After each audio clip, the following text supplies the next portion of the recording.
My in-laws left my 10-year-old daughter home alone while I was in the hospital. She called terrified, "Grandma and Grandpa just drove away, I'm here alone." When I reached them, they said, "She needs to toughen up, Tina. She's not a baby anymore," so I immediately. "You're not going to leave her alone," I shouted into my phone, my voice cracking with panic. My heart was racing so fast I could barely breathe. The hospital room suddenly felt smaller, the walls closing in as I heard my daughter Melody's terrified voice just moments earlier. "Mommy, Grandma, and Grandpa just drove away. I'm here alone." She had sobbed through the phone. "They said they're going to Uncle Peter's party and that I'm old enough to stay by myself. I'm scared. My name is Christina Harper. Tina to everyone who knows me. And I'm a 36-year-old widow, trying my best to raise my 10-year-old daughter after losing my husband Michael to a car accident 3 years ago. Melody has struggled with anxiety since her father's death, sometimes waking up with nightmares, worried something might happen to me too. Now my in-laws had confirmed her worst fears by abandoning her when she needed protection most. "Tina, you're overreacting." My father-in-law Gerald huffed through the phone. "She needs to toughen up. She's not a baby anymore. We'll be back in a few hours." "A few hours?" I nearly screamed. "She's 10. It's illegal to leave a child that age alone. Get back to my house immediately." "We're already halfway to Peter's," my mother-in-law Barbara chimed in. "It's his 60th birthday, and the whole family will be there." Melody was invited too, but she didn't want to come. That's her choice. I couldn't believe what I was hearing. Here I was, stuck in the hospital after an emergency gallbladder surgery, unable to leave, and they had abandoned my child, their only granddaughter, because a party was more important. "I'm calling my neighbor Janet right now to check on Melody," I said, my voice shaking with rage. "And when I get out of here tomorrow you will never have unsupervised access to my daughter again." "You're being dramatic as usual, Tina," Barbara said dismissively. "Michael would have understood. You're the one who's making her soft." Using my late husband against me was the final straw. "This conversation is over. Stay away from my house." I hung up and immediately called Janet, who lived across the street. Thank God she answered right away, and promised to go check on Melody immediately. As I hung up, trembling with anger and fear, I knew this was just the beginning.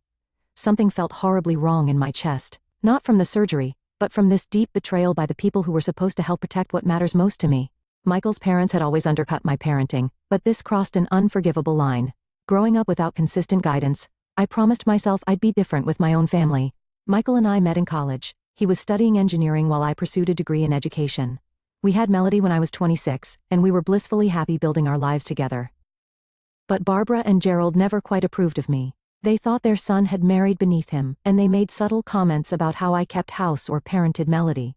Michael always defended me, acting as the buffer between us. But after he died, that thin shield disappeared. The tension had been building for years. Every family gathering became a minefield of passive-aggressive comments and unsolicited advice. "She's too attached to you, Tina," Barbara would say while Melody clung to my leg.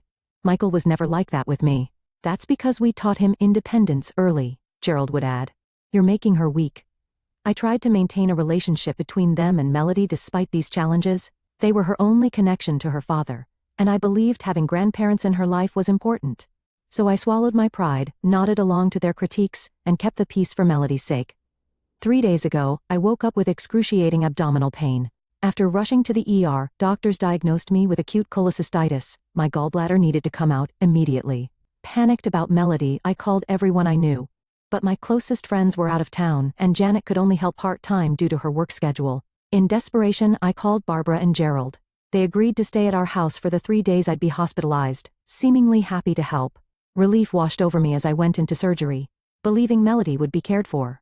I even felt guilty for my years of keeping them at arm's length. "See, Tina, family is what matters in a crisis," Barbara had said, while packing an overnight bag for my hospital stay. "We may have our differences, but we're here when it counts."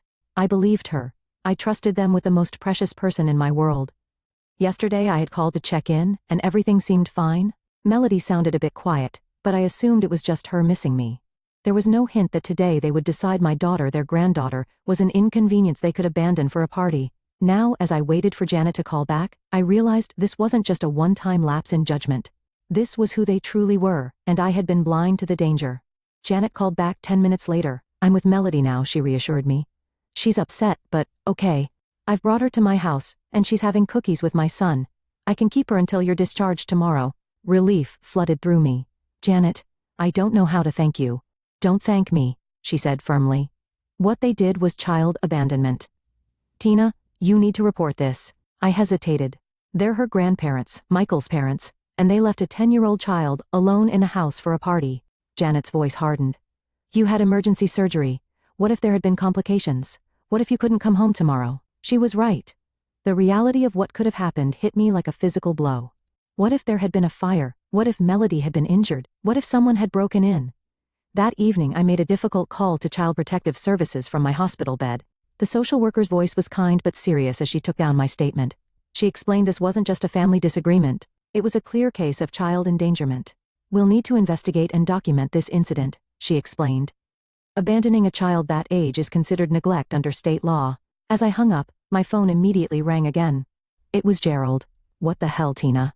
We just got a call from some government agency saying they need to interview us about Melody. What did you tell them? The truth, I replied, my voice surprisingly steady. That you abandoned my daughter to go to a party while I was in the hospital. It was a family gathering, not some wild party, and she was perfectly safe. She was terrified, Gerald. She's been having anxiety since her father, your son, died, and you left her alone. This is ridiculous, he shouted. We're her grandparents. We have rights. Something in me snapped. Rights? You think leaving a child alone gives you rights? You have responsibilities, Gerald, which you completely abandoned, just like you abandoned Melody. Barbara's crying because of what you've done, he said, trying to make me feel guilty. After everything we've done for you, what exactly have you done besides criticize and undermine me since Michael died?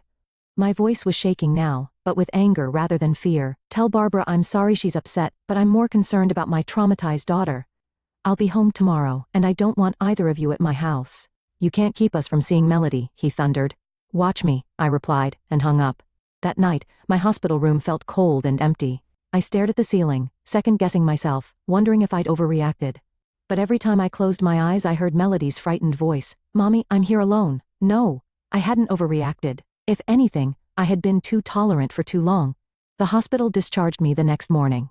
Janet picked me up and filled me in on Melody's night as we drove home. She had trouble sleeping, Janet said quietly. Kept asking if you were really coming home today. My heart ached. Did she say anything else about what happened? Janet hesitated. She mentioned this wasn't the first time they'd left her alone. I nearly choked. What? Apparently they went grocery shopping yesterday and left her home for about an hour.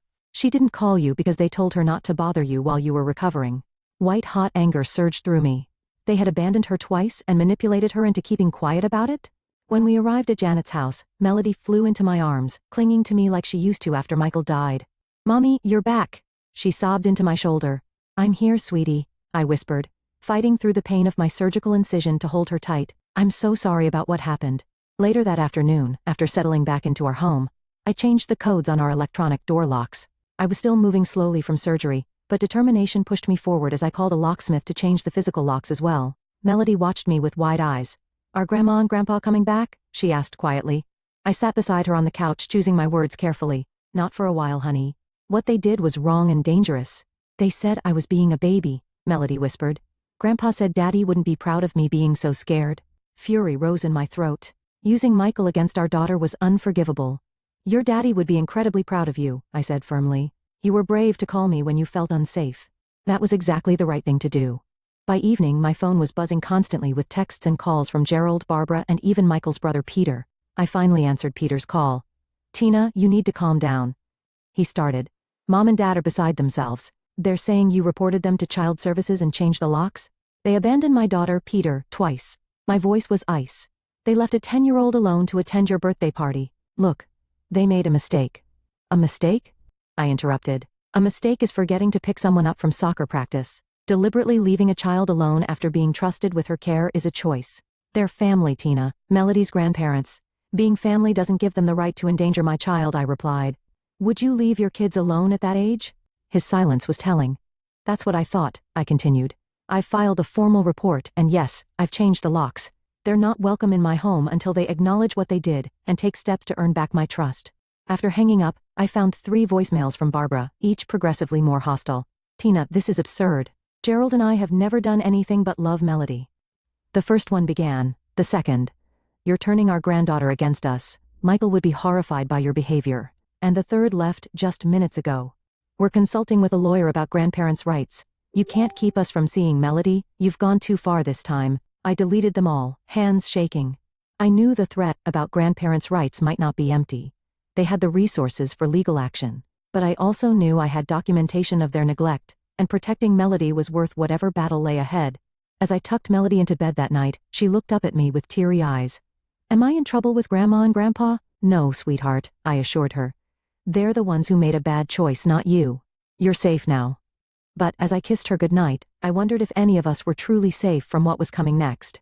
The next morning, I received an email from CPS confirming they'd opened an investigation. The social worker, Miss Patterson, would be interviewing all parties involved, starting with a home visit that afternoon. The email also included resources about child safety and family counseling. I was walking Melody to the bus stop when my phone rang again. Barbara's number. I declined the call, but a text followed immediately. "We're coming over at noon to talk. This has gone far enough." My hands trembled as I texted back. "Do not come to my house. I will call the police if you show up uninvited." 3 dots appeared, disappeared, then appeared again before her response came through. "You wouldn't dare. Try me," I wrote back. After seeing Melody safely onto the school bus, I called the non-emergency police line to report potential unwanted visitors. The officer was sympathetic, especially when I explained the CPS investigation, and promised to have a patrol car drive by around noon. At 11:55, true to their word, Gerald's SUV pulled into my driveway. I watched through the front window as they marched up to my door. Barbara's face set in determination, Gerald's in anger. When they found their key wouldn't work in the new lock, Barbara rang the doorbell repeatedly while Gerald pounded on the door. I didn't open it. Instead, I spoke through the video doorbell. "I told you not to come. Please leave my property." "This is ridiculous," Gerald shouted at the camera. "We have a right to see our granddaughter. Your granddaughter is at school, and you have no right to be on my property after I've asked you to leave. The police have been notified." As if on cue, a patrol car pulled up. The officer approached calmly, speaking to Gerald and Barbara while I watched through the window. Gerald's face grew redder as he gestured wildly toward my house. Eventually, they got back in their SUV and left with one final glare toward my door. The officer knocked gently. "Miss Harper, they're gone now. Would you like to make a formal statement about the situation?" I invited him in and explained everything. The abandonment, the CPS report, and their showing up despite my explicit request not to come. He took notes and assured me they wouldn't be back today, but suggested I might want to consider a temporary restraining order if the harassment continued. After he left, I sat on my couch, physically and emotionally drained. The site of my surgery throbbed, and I realized I hadn't taken my pain medication that morning amidst all the chaos. My phone rang again. This time it was Peter's wife, Jessica. "Tina, what's going on? Mom and Dad just called Peter in tears saying the police escorted them away from your house." I sighed. "They showed up uninvited after I explicitly told them not to come. The police simply asked them to leave." "Don't you think you're taking this too far?" Jessica asked. "They made a mistake, but a mistake that endangered my child," I interrupted. "Would you have left your sons alone at 10 years old?" Jessica hesitated. "Well, no. But then please don't ask me to accept what you wouldn't tolerate for your own children." After hanging up, I logged onto Facebook to find my notifications exploding. Barbara had posted a long self-pitying message about being kept from our precious granddaughter and falsely accused of neglect. She'd tagged several family members who were now commenting with confusion and concern. I felt physically ill reading her public distortion of events. But among the sympathetic comments for Barbara were a few questioning responses. "Wait, did you really leave Melody alone while Tina was in the hospital? That doesn't sound right. Weren't you at Peter's party that night? Was Melody there too?" The truth was starting to emerge despite their attempts to control the narrative. A major plot twist was unfolding that I hadn't anticipated. The family was beginning to question their version of events. 3 days later, Miss Patterson from CPS sat in my living room, finishing her interview with me while Melody was at school. "Based on our investigation so far, including our conversations with your in-laws, there's sufficient evidence to support your claim of child neglect," she said, reviewing her notes. "Your daughter has confirmed being left alone on 2 occasions, and your in-laws have admitted to leaving her, though they insist it wasn't for long, and that she was perfectly safe." "What happens now?" I asked, relief mingling with anxiety. "We'll complete our report next week. While this doesn't rise to the level of criminal charges, it will be on record should any future incidents occur." She paused, looking at me carefully. "Have you considered family counseling? It might help establish boundaries if you plan to allow them back into your lives eventually." "I'm not sure I do," I admitted. "Or at least not in the same way." After she left, I checked my email to find a message from a lawyer I didn't recognize. The subject line made my blood run cold.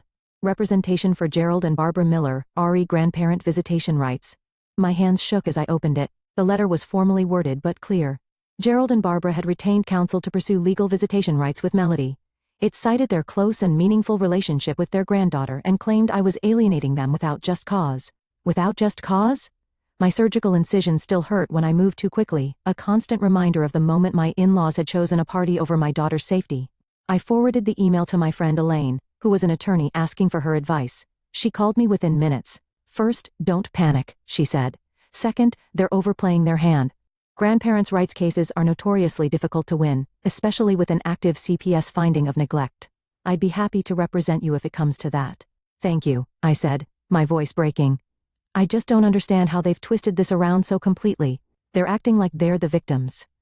People who can't accept responsibility often flip the narrative, Elaine explained. But the facts are on your side, Tina. That evening, as Melody and I were eating dinner, the doorbell rang. I checked the video feed to see Peter standing there alone, looking uncomfortable. I hesitated, then opened the door. Can we talk? He asked quietly. I let him in, keeping Melody in my sight in the dining room. I spoke with Jessica's sister, he began, sitting stiffly on the edge of my couch. She's a child psychologist. She said what Mom and Dad did was absolutely inappropriate and potentially traumatic for Melody. He ran a hand through his hair. I didn't want to believe they would do something so irresponsible. I didn't either, I said softly. That's why I trusted them with her care. Peter looked genuinely troubled. I had no idea Melody was alone when they came to my party. They told everyone you'd arranged alternative care, and that's why she wasn't with them. This new revelation stunned me. They lied to the entire family? I'm afraid so. He looked toward Melody, who was watching us cautiously from the dining room. May I speak with her? I'd like to apologize for not checking on her myself. I nodded, and Peter spent a few minutes talking gently with Melody, who gradually relaxed as they spoke. Before leaving, he turned to me again. I've told Mom and Dad to drop the legal threats. Jessica and I won't support them if they continue this way. His expression was grave. Michael wouldn't have stood for this, and neither should we. As I closed the door behind him, I felt a surprising lightness. The family alliance I'd feared was fracturing, not because of my actions, but because the truth was finally emerging. That night, I received a text from Barbara. We need to talk without lawyers. It seemed the next phase of this conflict was about to begin. But for the first time, I felt like I wasn't fighting alone. 1 week later, I sat in my living room across from Gerald and Barbara. Elaine, my attorney friend, sat beside me while their lawyer, a stern-looking man named Mr. Bradshaw, flanked them. Between us on the coffee table was a formal agreement that had taken days to negotiate. Barbara hadn't spoken directly to me since entering my home, her eyes red-rimmed but defiant. Gerald looked aged somehow. The confidence that had always characterized him notably diminished. Let's review the terms one final time, Elaine said professionally. The Millers acknowledged their lapse in judgment in leaving Melody unattended. They agreed to complete 6 sessions of a grandparenting education program and 3 family therapy sessions before resuming unsupervised visits. With Melody, Mr. Bradshaw nodded stiffly, and Miss Harper agrees to dismiss the CPS complaint and permit supervised visitation in the interim, starting with 2 hours twice monthly at neutral locations. Those are the terms, I confirmed, looking directly at my in-laws. This isn't about punishment. It's about Melody's safety and ensuring nothing like this happens again. Gerald cleared his throat. We still think this has been blown out of proportion, but we'll sign. As they scrawled their signatures on the document, I felt no triumph or satisfaction, just relief that the battle was ending and hope that healing could begin. After they left, I found Melody sitting on her bed, clutching the photo of Michael that she kept on her nightstand. Are Grandma and Grandpa still mad at me? She asked in a small voice. I sat beside her, wrapping an arm around her shoulders. They were never really mad at you, sweetheart. They're sad about the situation, but we're all going to work together to make things better. Will I see them again? Yes, I assured her. But things will be a little different for a while. We're setting up some new rules to make sure everyone feels safe and respected. 3 months later, I sat on a bench at the park, watching as Melody showed Gerald how to use the tablet she'd gotten for her birthday. Barbara sat nearby, actually listening as Melody explained a game she enjoyed. Peter and Jessica's sons played on the swings, occasionally calling for Melody to join them. The family therapy sessions had been difficult but necessary. Gerald and Barbara had initially been defensive, but the therapist skillfully guided us through conversations about boundaries, respect, and the trauma Michael's death had caused all of us. The grandparenting classes had made an even more profound impact. Barbara admitted during our last therapy session that they had been parenting Melody the way they'd raised their sons in the 1980s, expecting independence perhaps too early, and emphasizing toughness over emotional support. We were wrong, she had said, the words clearly difficult for her. The world is different now, children are different, and we need to be different too. It wasn't a perfect reconciliation. There were still moments of tension, instances where old patterns threatened to emerge. But there was progress, real, meaningful progress that benefited Melody most of all. My phone buzzed with a text from Janet. How's it going? I smiled as I replied, better than expected. They're actually listening to her. Janet had become part of the extensive support network I'd built around Melody. I'd learned my lesson about relying too heavily on any single source of support. Now, in addition to Gerald and Barbara, Melody had Janet, Peter, and Jessica, my friend Elaine, and several other trusted adults in her life. As I watched my daughter laugh at something Gerald said, I felt a complex mix of emotions. Not the vindictive satisfaction I might once have imagined, but something more valuable. The peace of knowing I had protected my daughter while still preserving her connection to her father's family. This was what real victory looked like. Not destroying relationships, but transforming them into something healthier for everyone involved.